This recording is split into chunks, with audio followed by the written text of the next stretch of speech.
Raipur airport की कमान अब सरकार के हाथों से निकलकर प्राइवेट कंपनी के पास जाने वाली है। दरअसल केंद्र सरकार ने रायपुर समेत देश के 11 एयरपोर्ट को निजी हाथों में सौंपने की तैयारी शुरू कर दी है।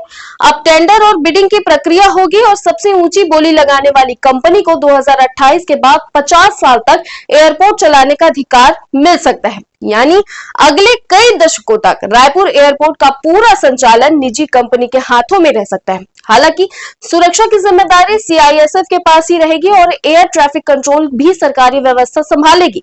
जानकारी के अनुसार प्राइवेटाइजेशन के बाद रायपुर से इंटरनेशनल उड़ानें भी चालू होने की संभावना है, जिससे टिकट के प्राइस भी बढ़ सकते हैं।